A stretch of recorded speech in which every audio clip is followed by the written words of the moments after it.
नमस्कार, मैं हूं आशीष चित्रांशी और आप देख रहे हैं the news launcher. Mid day मुद्दा विद अशोक वानखेड़े। भरे मंच पर अमित शाह ने अपने से बहुत सीनियर भाजपा नेताओं का ऐसा अपमान किया, उस अपमान के बाद झारखंड में आदिवासी अस्मिता की बात होने लगी। जेएमएम में हेमंत सोरेन से भी ज्यादा कल्पना सोरेन ने भीड़ खींची तो भाजपा में घबराहट और बौखलाहट बढ़ गई। चुनाव से ऐन पहले चुनाव में पैसे का इस्तेमाल कैसे होता है, इसके सबूत तो हम यहां पर वीडियो ला करके नहीं दिखा सकते, लेकिन हिंदुस्तान के एक एक मतदाता को पता है। तो मतदान से 24 घंटे पहले, मात्र 24 घंटे पहले, आखिर ऐसा क्या हुआ कि जिस झारखंड में घुसपैठ की बात सालों साल से भाजपा कर रही है, उस झारखंड में घुसपैठ के बहाने मोदी की ईडी घुसती है और एक साथ 17 ठिकानों पर छापेमारी करती है। यह उस वक्त होता है जब चुनाव प्रचार के आखिरी दिन परमिशन के बहाने कल्पना सोरेन का हेलीकॉप्टर रोक लिया जाता है। यह उस दौर में होता है जब उद्धव ठाकरे के बैग से कपड़े निकाल दिए जाते हैं बैग चेक करने के लिए। जिस डब्बे में, जिस बॉक्स में पानी रखा होता है, उस वो बॉक्स खोल दिया जाता है और किसी भाजपा नेता की तरफ आंख उठा करके अफसर नहीं देखते कि उनके हेलीकॉप्टर में बैग कितने हैं।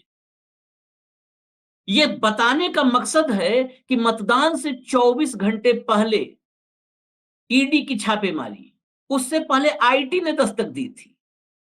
क्या दो इसमें से सवाल खड़े होते हैं, क्या मतदाताओं को और खास वर्ग के मतदाताओं को डराने की कोशिश है? दूसरा सवाल, मनी फ्लो को वन साइडेड करने की कोशिश है। यह बड़ा गंभीर मामला है। मनी फ्लो इलेक्शन में मतदान से पहले कैसे होता है हिंदुस्तान में, यह बताने की जरूरत नहीं है। क्या उस मनी फ्लो को वन साइडेड, वैसे भी वन साइडेड चल रहा है, उसको पूरी तरह से कि एक पक्ष बिल्कुल सूखाग्रस्त हो जाए, वहां पर आर्थिक अकाल पड़ जाए और उस आर्थिक अकाल का लाभ दूसरा पक्ष मनमाने तरीके से उठाए? क्या ये वजह है? भाऊ को चर्चा में कंट्रोल रूम जोड़िए फटाफट, कई गंभीर सवाल हैं आज। स्वागत है भाऊ। सबसे पहले ईडी की रेड, आईटी की रेड हुई थी, उस दिन भी आप थे। आईटी की रेड जो निजी सचिव हेमंत सोरेन के हैं, उनके घर पर, उनके जानने वालों के घरों पर जमशेदपुर, रांची से जमशेदपुर तक छापेमारी हुई, उनके निजी सचिव। मतदान से 24 घंटे पहले घुसपैठ इतने दिन से हो रहा है, अमित शाह को इतना कंसर्न था तो पूरी एजेंसियां ईडी क्यों, एनआईए को लगना चाहिए था। घुसपैठ तो एनआईए का भी मसला है। मतदान से 24 घंटे पहले घुसपैठ रोकने और घुसपैठ के एफआईआर में मनी लॉन्ड्रिंग का एंगल लगा करके ईडी के पास ऐसी ताकत है, कहीं भी घुस जाए वो, कहीं पर भी कि हम आप बात कर रहे हैं, आकर के चेक कर लो भाई, इनके ऑफिस में बात कर रहे हैं, पीछे कहीं पैसा तो नहीं रखा। तो उस ताकत से घुस गई। इसके साथ तीन चीजें मैं कनेक्ट कर रहा हूं, आपको दिखा देता हूं। जरा वो ट्वीट दिखाइए। कल्पना सोरेन, चुनाव प्रचार के पहले 4 रैलियां थी, आखिरी दिन 43 सीटों पर मतदान। ये देखिए, मुझे क्यों रोका जा रहा है, मुझे चुनावी कार्यक्रम में तोरपा और लातेहार भी जाना है, भाजपा और केंद्र सरकार की साजिश कामयाब नहीं होने दी जाएगी। देखिए हेलीकॉप्टर खड़ा है और परमिशन के बहाने रोक दिया गया। इसके अलावा उद्धव की चेकिंग के फोटोग्राफ्स जरा दिखा दीजिए कंट्रोल रूम। उद्धव ठाकरे कल हेलीकॉप्टर, हालांकि उद्धव ठाकरे ने तो ऐसा रगड़ा है कि मतलब आनंद आ गया। वीडियो बनवाया और कहा कि मोदी का भी कभी चेक कर लो, वहां पे पूंछ मत गिरा देना, डाउन कर देना, वो भी चेक कर लो, शाह का चेक कर लो, अजीत पवार, शिंदे, फडणवीस, उनका भी चेक कर लो कभी, और चेक करो और वीडियो बनाओ, मैं डालूंगा, तुम्हारा भी वीडियो डाल रहा हूं। ये वीडियो उद्धव ठाकरे ने खुद डाला। ये कुल मिला जुला करके इसका मोटिव क्या, प्राइमरी, प्रथम दृष्टया क्या मोटिव समझ में आ रहा है? ये ईडी की, मोदी की ईडी क्या खेल खेल रही है? म्यूट है आप भाऊ। देखो आशीष, ये बात इस बात को दर्शाती है कि झारखंड में बीजेपी की हालत पतली थी। हाँ, तभी ईडी की जरूरत पड़ती है। हमने 2014 से देखा, लगातार जब भी विधानसभा के चुनाव हो, लोकसभा के चुनाव हो, ईडी, इनकम टैक्स, सीबीआई, चुनाव आयोग, ये बाकायदा सत्ता पक्ष के पाले में बैठ के चुनावी रणनीति का हिस्सा बनते आ रहे। मैं इसलिए कह रहा हूं, आप कर्नाटक का इंतजार, अब मैं 2013-2014 की तरफ से मैं ट्रेस करूं, कर्नाटक में विधानसभा के चुनाव हुए, ईडी बहुत एक्टिव हुई, उसके बाद आगे क्या हुआ? मध्य प्रदेश में कमलनाथ के यहाँ ईडी एक्टिव हुई, उसके बाद क्या हुआ? जब राजस्थान में चुनाव होते तो अशोक गहलोत के भाई को भी पकड़ा जाता है, होटलों पे रेड मारी जाती है, उसके बाद उस केस का क्या हुआ? वाड्रा को जेल भेजने वाले थे, वाड्रा के ऊपर 10 बार इंक्वायरी हुई, उस केस का क्या हुआ? सवाल है ईडी चुनाव के दौरान जो पैसे पकड़े गए थे उत्तर प्रदेश में, उस पैसों का क्या हुआ? क्या कभी इसका ट्रेल है? ये मतदाता, देखिए हिंदू मुसलमान करना ये बहुत जरूरी हो गया भाजपा के लिए, और झारखंड में दुर्भाग्य है कि कुछ शहरी इलाकों में हिंदू मुसलमान हो रहा है। हाँ। अब हिंदू मुसलमान करने के लिए बांग्लादेश एक ऐसा है मसला, क्योंकि पाकिस्तान तो चल नहीं पा रहा है यहाँ पे, तो फिर बांग्लादेश की घुसपैठियां। बांग्लादेश की बॉर्डर झारखंड को नहीं लगती, लेकिन झारखंड बंगाल को लगता है, तो बिहार भी बंगाल को लगता है। क्या बिहार के लोकसभा चुनाव के समय वहां ढूंढे गए थे? जो लोग झारखंड आ सकते हैं घुसपैठिए, तो बंगाल क्रॉस करके आएंगे, तो बंगाल क्रॉस करके झारखंड में भी जा सकते हैं, बिहार में भी जा सकते हैं। वो क्रॉस करके, अब महाराष्ट्र में भी बांग्लादेशियों का मामला है। हाँ। तो यहाँ पे भी बोला जाता है उद्धव ठाकरे की सरकार थी तो यहाँ बांग्लादेशी थे, अब एकनाथ शिंदे की सरकार आ गई तो बांग्लादेशी नहीं है। यदि बांग्लादेशी झारखंड में हो सकते हैं तो बांग्लादेश गुजरात में क्यों नहीं हो सकते? फिर बांग्लादेशी हरियाणा में क्यों नहीं हो सकते? बांग्लादेशी सिर्फ कांग्रेस रूल्ड स्टेट में ही होते हैं क्या? और ये बांग्लादेशी आज ही आए क्या? क्या बीजेपी की सरकार थी तब बांग्लादेशी नहीं आ रहे थे? सवाल ये है। एक लड़की की एफआईआर है जो कहती है कि लड़कियों को बहला फुसला के लिए आए। लड़कियां कहां से आई? लड़कियां जहां से भी आई होगी, बॉर्डर किसके कब्जे में है? बॉर्डर केंद्र सरकार के कब्जे में। हाँ। हवाई अड्डे किसके कब्जे में है?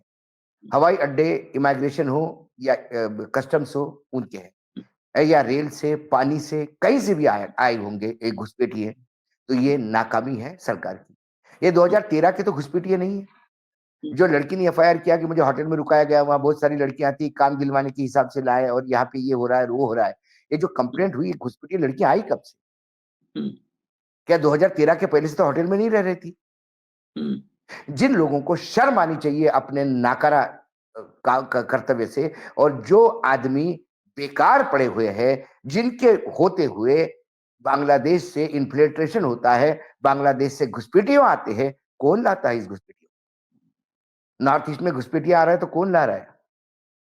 किसका राज है नॉर्थ ईस्ट में? बांग्लादेश में ममता किसे आने देगी घुसपैठी को? क्योंकि बॉर्डर सिक्योरिटी फोर्स किसके अंडर है? आर्मी किसके अंडर है? ये तमाम चीजों को जवाब देना होगा। और आपने एक नरेशन बनाया कि घुसपैठिए आ गए। आपने चुनाव के एक दिन पहले जब प्रचार रुकता है तो आपने ईडी की कार्यवाही करवाई। पूरे मार्केट में मैसेज जा रहा है कि ये घुसपैठिए पकड़े गए, मार्केट में मैसेज जा रहा है। मैं दावे के साथ कहता हूं आशीष, 8 महीने, 9 महीने, 1 साल बाद आप इसको ट्रेस करोगे तो ये केस कहीं आगे बढ़ता हुआ नहीं दिखाई देगा आपको, क्योंकि केसेस ही फेक होते हैं।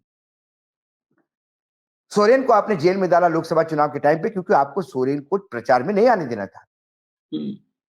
5-6 महीने वो जेल में रहे, उसके बाद जेल से छूटे, किस जुर्म में रहे? एक जमीन के जुर्म में रहे। उस जमीन के क्या कागजात ईडी के पास थे? और ईडी के पास थे तो ये सबूत क्यों नहीं ईडी दे पाई कोर्ट में? ईडी की क्या मजबूरी है कि ढेर सारे सबूत उनके पास होते हैं, रेड डालने के बाद आज भी आ गया कि बहुत सारी चीजें मिली है, और बहुत सारी चीजें गायब कहां हो जाती है? बहुत सारी चीजें कोर्ट में स्टैंड क्यों नहीं करती? बहुत सारी चीजें जब सोरेन के वहां मिली थी तो वो कोर्ट में स्टैंड क्यों नहीं हुई? क्यों हाईकोर्ट को कहना पड़ा कि सोरेन के खिलाफ कोई जगह ही नहीं है बात करने की? सोरेन के खिलाफ मात्र किसी ने कुछ कह दिया, और कहने पे या किसी के एक लिख के देने पे, एफिडेविट पे आप कैसा एक्शन ले सकते हैं? कुछ साइंटिफिक तरीके से भी इन्वेस्टिगेट किया कीजिए। ये ईडी को नसीहत दी सुप्रीम कोर्ट ने। ये तो बहुत ही इजी है। कल कोई दूसरी सरकार आएगी तो गुजरात वो सब बीजेपी के नेताओं के खिलाफ करेंगे। कोई भी एक कांग्रेसी खड़ा होगा और एक एफिडेविट दे देगा और उठा लिया जाएगा सीएम को। 7-8 महीने जेल में रगड़ा जाएगा, उसके बाद छूट जाएगा वो जमानत पे। ये कौन सा तरीका है? मैंने कहा ना, जब ईडी एक्टिव होती है तो समझ लेना बीजेपी कमजोर है। आपको विटामिन डी, विटामिन ई, ये विटामिन ईडी है, विटामिन इनकम टैक्स है, आईटी, विटामिन सीबीआई, ये टैबलेट क्यों लगती है आपको? क्योंकि आप कमजोर है।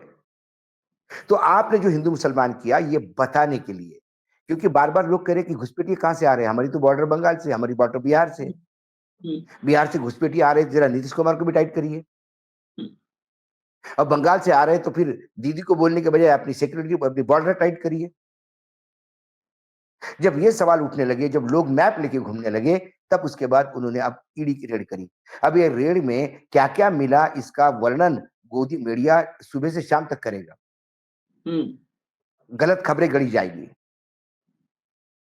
गलत नरेशन बनाया जाएगा, और जब वो होगा उसके बाद चुनाव तो हो जाएंगे, लोगों के मन में शंका तो हो जाएगी।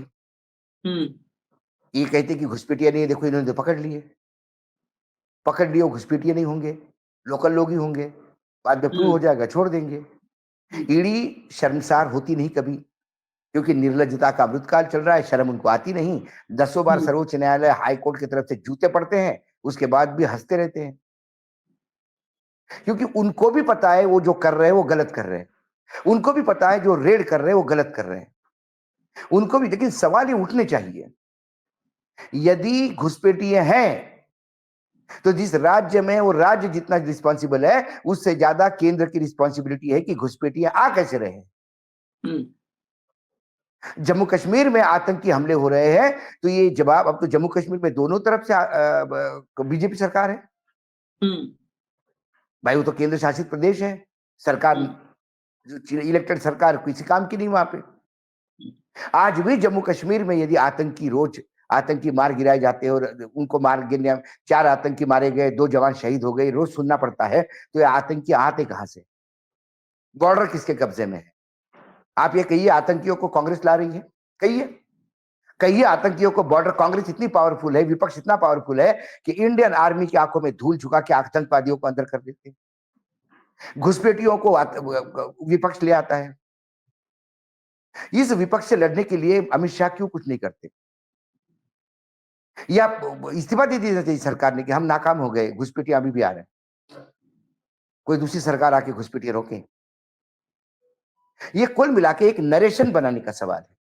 ये पूरे, अभी देखिए आज दिन भर से पूरे वोटिंग होने तक 20 तारीख तक यही चलेगा, घुसपैठिए आए थे, ये पकड़े गए, तो उसमें से कुछ एक लोग कहेंगे कि हमने सरकार को पैसा दिया, कुछ कहेंगे कि हमने मंत्रियों को पैसा दिया। बोलने में क्या जाता है, 4 डंडे पड़ते बोल देते बेचारे।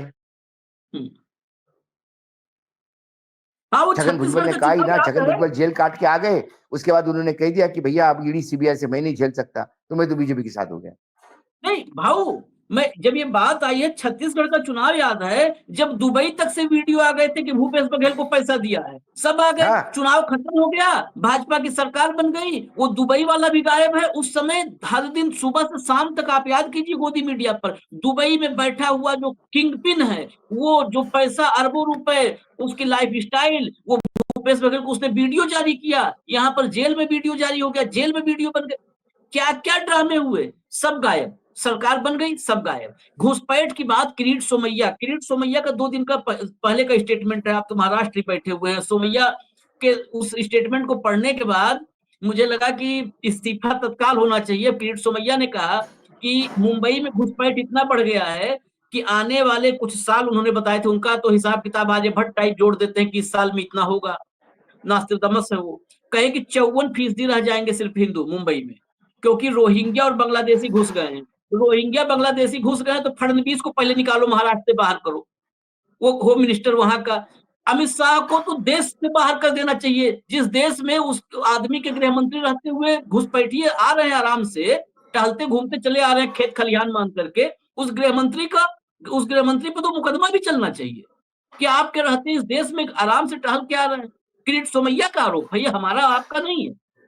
और ये जिस गृह मंत्री की हम बात कर रहे हैं, घुसपैठ, नफरत, कई बार एक बात और है, हम लोग को भले व्यूअर नाराज हो जाए, इस बात के लिए मैं तो नहीं करता, इस देश में हमें लगता है कि हमें अपने आप पर शर्मिंदगी है, हम भी उसमें धारा में बह जाते हैं। लोग मिलते हैं निजी तौर पर, हम लोग बाहर जाते मिलते, कहते हैं अरे ये देख रहे घुसपैठी कितने बढ़ गए, ये तो अमित शाह रोके हुए हैं। अरे 14 पहले नहीं, 14 बाद ही बढ़े, 10 साल में तो बढ़े हैं, जो आप कह रहे हो कि रोज घुसपैठ हो रहा है, 10 साल में बढ़े। और इन महोदय की मैं थोड़ा सा इनके थोड़ा इज्जत करने के तरीकों को वीडियो से दिखाता हूं। ये वीडियो दिखाने के पहले मैं बता दूं, बाबूलाल मरांडी 15 नवंबर सन 2000 में झारखंड के मुख्यमंत्री बने थे। इतिहास और तारीख आपसे बेहतर कौन जानेगा, उस समय अमित शाह कहां थे, इनकी क्या पहचान थी, बीजेपी में किस लेवल पे रहे होंगे। उस समय वह शख्स झारखंड का मुख्यमंत्री था भारतीय जनता पार्टी का। जरा देखिएगा कैसे बेइज्जत, अगर झारखंड के लोग इस वीडियो को, मैं कहता हूं कल मतदान से पहले 51 बार देख लें या 108 बार माला फेर करके देख लें। दिखाइए कंट्रोल रूम में वीडियो दिखाइए जरा। बाबूलाल जी आगे आओ भाई, बाबूलाल आगे आओ, दिनेश आनंद आगे आओ, चंपई जी आगे आओ, चंपई जी ओ आगे आओ, आगे आओ। हमारे तीनों प्रत्याशियों को प्रचंड बहुमत से जिताओगे क्या? कमल के निशान पर बटन दबाओगे क्या? मोदी जी के नेतृत्व में डबल इंजन सरकार बनाओगे क्या? तो मेरे साथ दोनों हाथ उठाइए, उठाइए दोनों हाथ। ये है बाबूलाल। अब बाबूलाल तो वैसे तो बाबूलाल कई हैं झारखंड में, एक बाबूलाल चंपई सोरेन के पुत्र भी हैं, ये मैं साफ कर दूं, एक चंपई सोरेन के पुत्र भी हैं बाबूलाल। लेकिन वो उम्मीदवार नहीं है। लेकिन नहीं, बाबूलाल को भी टिकट बाबूलाल को भी दिलवाया है, मिला है। चंपई सोरेन अच्छा, इसीलिए अच्छा, दिल्ली में डेरा डाले हुए थे, उसीलिए डेरा डाले थे। लेकिन आपके प्रदेश का मुखिया बाबूलाल मरांडी, आपसे बहुत सीनियर लीडर, अगर नाम, मैं कहता हूं कि अगर नरेंद्र, मैं अगर अगर एक क्लेरिफिकेशन भाजपा की तरफ से आता है कि वो बाबूलाल सोरेन चंपई के पुत्र हैं, तो अभी चंपई, ओ चंपई आगे आओ। चंपई की उम्र अमित शाह से करीब करीब 8 साल ज्यादा है, 8 साल चंपई सोरेन की। ओ चंपई आगे आओ। अब इस पे क्या क्लेरिफिकेशन देंगे? दूसरी बात, नरेंद्र मोदी हैं, नरेंद्र नाम का कोई प्रत्याशी हो तो क्या अमित शाह बोलेंगे मंच पर, ओ नरेंद्र आगे आओ, ओ नरेंद्र आगे आओ? मैं यकीन के साथ कह सकता हूं कि नहीं बोल सकते, ओ नरेंद्र आगे आओ। देखो आशीष, संघ की शाखा में यदि 12 साल का लड़का भी जाता है तो उसका नाम के आगे जी लगाते हैं। वहां तो 2 जी लगाते हैं, आगे जी पीछे जी, अशोक जी वानखेड़े। हाँ, तो जब जी वहां लगाते हैं तो ये शाखा का स्वयं सेवक इतना बदतमीज कैसा हो गया कि ये कभी शाखा में गए नहीं। ये पैराट्रूपर है बीजेपी में। नहीं तो मोहन भागवत जी भी किसी को बात करेंगे स्वयं सेवक सामान्य, तो उसको सिंगल नाम से नहीं बुलाते, जी लगाते। ये परंपराएं हैं। संघ की विचारधारा अलग है, लेकिन जो परंपरा एक आध अच्छी दिखे तो हम उसको बोलते कि ठीक है भाई, आप हर एक को इज्जत देते, इज्जत देना सिखाते हो। लेकिन ये कौन सा स्वयं सेवक आपने बनाया कि जो इतना आरोगेंट है? नहीं तो आपकी जो सिस्टम है पढ़ाने की, सिखाने की, उसमें दुरुस्ती करिए। वहां तो जी बोलता है और बाद में फिर मां बहन करता है। मतलब आप इमेजिन करिए, आज चंपाई सोरेन जब वहां थे, जेएमएम में थे, तो क्या कोई ऐसा बोलता था उनको, ए चंपाई इधर आ? कभी उनके सामने उनके तो पांव छूती कल्पना सोरेन, बहू जो है उस परिवार की, पांव छूती। मैंने वही कहा, इन लोगों को भी समझ में आ जाएगा कि इनकी औकात क्या रह गई, और जनता को भी समझ में आना चाहिए। लेकिन फिर हम आते हैं मतदान पे, ये जनता को अपील करते हैं, इनके ईडी के रेड पे मत जाइए, ये तुम्हारे आंखों में धूल झोंकने का एक प्रयास है। 2014 से ये सरकार है, आपके सरकार पे नहीं एक्शन करते हो रहे, लेकिन 5 साल तो हेमंत सोरेन ने भी पूरे किए। ये 5 साल पहले रेड क्यों नहीं की गई? ये रेड सिर्फ चुनाव के दिन ही क्यों होती है? ये सिर्फ आपके मन में संशय पैदा करने की। मेरा आह्वान है कि आपने जो यूपी के लोग विधानसभा चुनाव में जो ईडी की रेड करके जो प्रधानमंत्री से लेकर गृह मंत्री तक ये पैसा अखिलेश यादव का ही ये बोल रहे थे, उस पे क्लेरिफिकेशन दे कि वो 280 करोड़ 228 करोड़ जो भी मिला था कैश, उसका क्या हुआ? क्या उसमें मांडवली हुई? एक घुटके वाले का पैसा था, क्या उसको वापस हो गया? क्या हुआ उस पैसे का? हम्म, तब तो आपने खूब बेचा उसको। हम्म। अंत में क्या हुआ? अशोक गहलोत के भाई पे रेड की, होटल पे रेड की, उसके बेटे पर, बाद क्या हुआ? वैभव पर, बेटे पर, वैभव पर, वैभव वैभव पे, गहलोत। उसके बाद क्या हुआ? वाड्रा को इतने दिनों तक आपने लगातार इंट्रोगेशन के लिए बुलाया था, उस रॉबर्ट वाड्रा का क्या हुआ? हम्म, सवाल ये है। मतलब आपने कहा कि चॉपर, एक बार राहुल गांधी का भी पिछले चुनाव में इन्होंने चॉपर चेक किया था। हाँ। चुनाव आयोग, मैंने कहा कि अरे इतने निर्लज्ज मत हो, नाम के लिए एक आध बार किसी कांग्रेस नेता, बीजेपी के नेता का भी चेक करो, ताकि कहने के लिए हो जाए कि हमने बीजेपी के नेता का कह दिया, एक नाथ शिंदे के शिवसेना का कर दिया, या अजित पवार के किसी टीम का भी एक आध बार हमने चेक कर दिया। ऐसा नहीं है कि हम सिर्फ इनका चेक कर रहे हैं, लेकिन सिलेक्टेड आप बेइज्जत करते हैं चेक करके। आप लोगों के सामने बताना चाहते हैं कि इन लोगों की औकात नहीं जो अपने आप को नेता कहते हैं। औकात तुम लोगों की नहीं है जो अपने आप को इन्वेस्टिगेशन एजेंसी कहते हो, अपने आप को चुनाव आयोग कहते हो, और आप सरकार की दरबार में पूछ लाते हो। ये एक्शन लेके आप अपने औकात दिखा रहे हो। वो तो एक शहरी होने के नाते अपना चॉपर चेक करवा रहे हैं। उन्हें कहा कि करो, चॉपर चेक करो, बैग चेक करो, जो चेक करना है चेक करो। एक अच्छे शहरी होने के नाते ये मेरा कर्तव्य है। लेकिन इन इन्वेस्टिगेशन के लोगों को, इन चुनाव आयोग के लोगों को सिर्फ वही क्यों डाउट आता है जहां विपक्ष होता है? मैंने कहा बांग्लादेशी यदि किरीट सोमैया बोलता है मुंबई में है, यदि वो कहते तो मुंबई में रेड क्यों नहीं करते? हाँ। मुंबई में इन्वेस्टिगेशन क्यों नहीं करते? बताइए, देवेंद्र फडणवीस के राज में कितनी बांग्लादेशी आई? तो देवेंद्र फडणवीस 2.5 साल तक क्या कर रहे थे? भजन कर रहे थे। इसके पहले 5 साल वो मुख्यमंत्री रहे।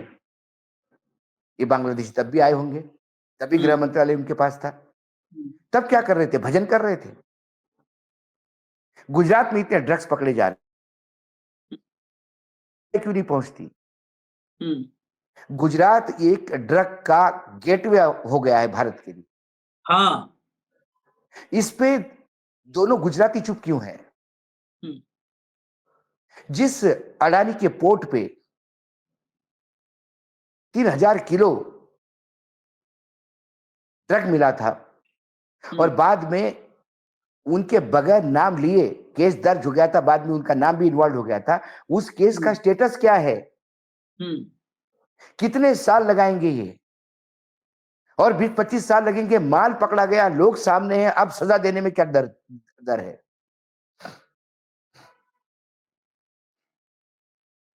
तो आपको अपने वालों को बचाना होता है और दूसरे वालों को फंसाना होता है। ये तो अच्छा हुआ वीडियो वहां पे उतर रहे थे, नहीं तो यही लोग चेक करने वाले पॉकेट में से 50,000 का बंडल रख दे चॉपर में, कहे कि देखो 50,000 रुपए मिल गए।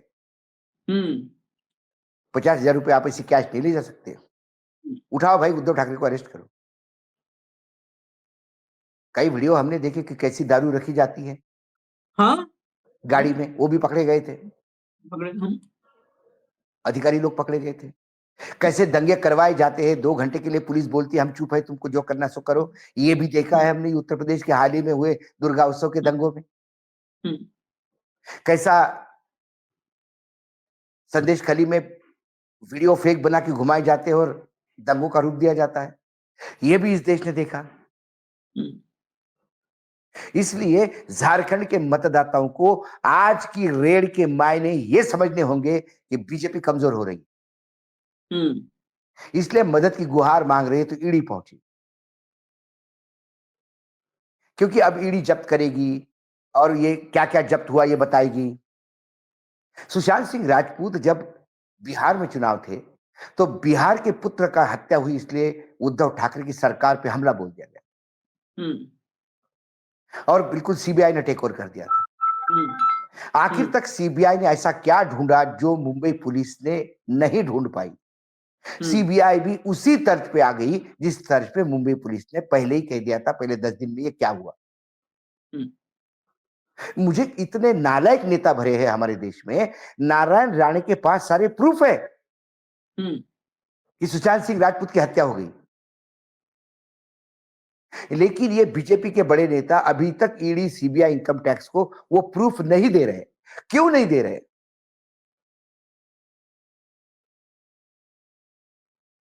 सवाल ये है। कहते हैं कि हमारे पास प्रूफ है। नारायण राणे ने कहा कि मैंने 50-50 खोके दिए हैं पेट को उद्धव ठाकरे को। मेरे पास डायरी में नोंद है। वो डायरी कहां है? अशोक गहलोत की वो लाल डायरी कहां है? चुनाव के टाइम लोकसभा में चिल्ला रहे थे प्रधानमंत्री जी, हर भाषण में लाल डायरी। वो कहां है लाल डायरी? अब लाल रंग से परेशानी हो गई। अब संविधान का कवर भी लाल हुआ तो नक्सली अर्बन हो गया संविधान। हाँ, संविधान भाजपा के लिए नक्सली है। नक्सली क्या है? उग्र विरोध है, और संविधान उग्र विरोध करेगा मनुस्मृति का। संविधान उग्र विरोध करेगा तानाशाह का। इसलिए संविधान आपको नक्सली दिखाता है। आप इमेजिन कीजिए, अब्दुल कलाम से लेके बाबा साहेब आंबेडकर तक और पूरी संविधान सभा जिसने अहो दिन रात मेहनत करके इस संविधान की रचना की, उन सभी का अपमान कर रहे आप संविधान को अर्बन नक्सल कह के। बाबा साहेब आंबेडकर पे आप इल्जाम लगा रहे हैं जिनकी प्रतिभा के सामने आप उनके नाखून के बराबर नहीं है। नकली डिग्रियां लेके घूमते हैं, अंग्रेजी के 4 शब्द बोल नहीं पाते, हिंदी ठीक से बोल नहीं पाते, और लाल रंग से परेशान है। वो लाल डायरी कहां गई? आज सवाल पूछ रहा हूं मैं, और ये सवाल पूछने चाहिए झारखंड की जनता को। हमारे यहाँ ईडी की रेट ठीक है, बांग्लादेशी अपनी जगह पे है, वो लाल डायरी क्या होगी? अशोक गहलोत बाहर क्यों है? वो वीडियो 500 करोड़ का जो बघेल को दिया, बघेल बाहर क्यों है? कि सिर्फ चुनाव के टाइम पे परसेप्शन बनाने का काम करती ईडी, सीबीआई। इसलिए मैंने कहा कि आज ईडी की रीड अपेक्षित थी, और इससे बांग्लादेशी घुस गए हैं यह साबित करने के लिए पूरा गोदी मीडिया टूट पड़ेगा, और जहां मतदान है वहां इंप्रेस करने का प्रयास करेंगे। कल्पना सोरेन को नहीं जाने दोगे क्योंकि आपको डर है कल्पना सोरेन जाएगी तो आपको तकलीफ होगी। यह चुनाव नहीं है। जो मोहन भागवत जी कहते थे कि प्रतियोगिता है, यह प्रतियोगिता नहीं, यह प्रतियोगिता के नाम पे यह फरेब है।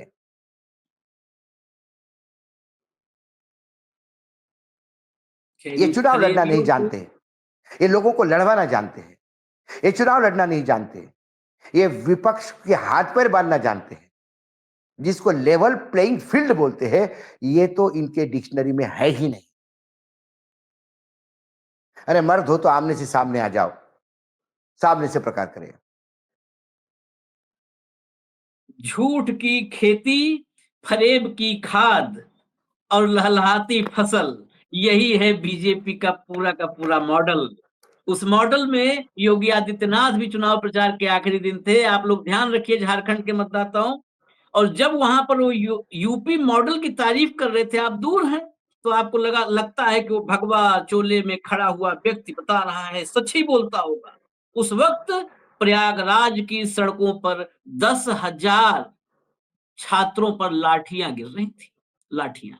पूरी रात वो छात्र सड़कों पर बैठे थे। 11 नवंबर की रात, 11 नवंबर की रात प्रयागराज की सड़कों पर हजारों छात्र बैठे थे, और जब वो खड़े हुए तो उनके मोबाइल की वो एक प्रोटेस्ट का सांकेतिक प्रोटेस्ट था, मोबाइल का फ्लैश लाइट ऑन करके वो सिर्फ लाइटें नजर आ रही थी। वो प्रयागराज में लाठियां गिर रही थी। झारखंड के मतदाता ध्यान रखें, 10 साल, 10.5 साल शासन करने के बाद, बस आखिर में इतना ही कहूंगा, 10.5 साल शासन करने के बाद अगर आपके पास आपकी तरक्की, अमन, चैन, सद्भाव, प्रेम, इसकी बात नहीं करता है सत्ताधारी दल।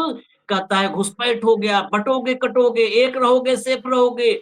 सिर्फ इसकी बात अगर करता है, सिर्फ इसकी बात करता है, इसका मतलब उसने आपके साथ सबसे बड़ा छल किया है। कोई बटेगा नहीं, कोई कटेगा नहीं। जो एक हुए प्रयागराज में, उन पर लाठियां गिरी है। यहाँ पर एक होगे तो लठियाए जाओगे। ये है फॉर्मूला। भाजपा के खिलाफ अगर एक हुए तो लठियाए जाओगे, ये फॉर्मूला। और मैंने कहा था, आज फिर रिपीट करता हूं, ये जब मेरे दिमाग में आया तो मैंने इसको लाइन में लिया कि जिस घुसपैठ की या डर की, भय की, कटने और बटने की बात कर रहे हैं, इस देश के का ये 2024 चल रहा है। 2000 साल पहले शक कुषाण आए, उसके बाद तुर्क आए, मुगल आए, और मुगलों के दौर में जो मैंने कहा था उसको रिपीट करूंगा। इस देश में घर घर में राम को पहुंचाने वाले तुलसी ने जिस रामचरितमानस के जरिए घर घर में राम को पहुंचाया और रामचरितमानस को पहुंचाया, उसी मुगल काल में रामचरितमानस तुलसी ने लिखा था। अगर बटोगे और कटोगी के इससे बड़ा झूठ इस तर्क के सामने सारे झूठ खारिज हो जाते हैं। जिस मुगल के दौर में, जिस मुगलों को कहा जाता है ना आक्रांता, काट दिए बांट दिए, उस दौर में भारत का सबसे बड़ा जो घर घर में राम को पहुंचाया वो मानस उसी दौर में तुलसीदास ने लिखा था। आज कोई मौलाना क्या, कोई ऐसा महाकाव्य अपने धर्म से जुड़ा इस दौर में लिख सकता है क्या? आप तुलना कर लीजिए उस दौर का और इस दौर का तुलना करिए जब महाकवि तुलसीदास ने लिख दिया था रामचरितमानस। इस दौर, वो दौर, क्या तुलसी को रोका नहीं जा सकता? तुलसी नहीं, उस दौर में रसखान हुए, उसी मुगल के काल में रसखान हुए हैं। उसी दौर में कृष्ण के भक्त रसखान हुए, उसी दौर में राम के भक्त तुलसी हुए। क्या बात है! ये फरेब और झूठ कुछ भाव कहना चाहते थे, उनकी टिप्पणी एक आखिरी में कहता हूं मैं, ये जो प्रधानमंत्री बार बार ये कह रहे हैं एक है तो सेफ है, इस पे मैं एक ही जवाब देना चाहता हूं। एक है तो सेफ है नहीं, ये एक ही फेक है। ये जो बोल रहा है एक है सेफ है, ये एक ही फेक है। और आज की ईडी की रेड भी 8 महीने बाद आप खंगालोगे तो आपको यही जवाब मिलेगा। चलिए, मतदान जरूर करिएगा, ये मतलब पूरे हम सब की अपील है, मतदान जरूर करिएगा। यही हर झूठ पर प्रहार करेगा, हर झूठ पर चोट करेगा। ये जब बटन दबाएंगे आप, झारखंड के एक एक व्यक्ति, एक एक मतदाता से अपील है, जरूर मतदान कीजिए। लेकिन मतदान करते समय अपना विवेक, अगर आप कहते हैं ना सनातनी, मैं कह रहा हूं सनातनी के नाम पर आपको ईश्वर में आस्था है, ईश्वर में अगर आस्था है तो ईश्वर ने बुद्धि आपको भी उतनी ही दी है जितनी नरेंद्र मोदी और अमित शाह को दी है। ईश्वर आपके साथ तो अन्याय नहीं किया होगा, मैं तो मानता हूं मेरे साथ नहीं किया है। तो अगर आप सनातनी हैं, ईश्वर ने आपको उतना ही बुद्धि विवेक दिया है जितना अमित शाह और नरेंद्र मोदी को दिया है, तो उस अपने बुद्धि और विवेक का इस्तेमाल कीजिए। कोई आए आपके सामने झूठ बोले और आप ताली बजा करके बटन दबा दें, ऐसा कैसे संभव है? तो सनातनी और सोच विचार करके बटन दबाएं। हमें इजाजत दें, कल मतदान के दिन हम फिर आएंगे और आपको फिर दोपहर में जगाएंगे भाव को साथ लेकर के। मिड डे मुद्दा फिर अशोक वानखेड़े। दीजिए इजाजत, नमस्कार। नमस्कार।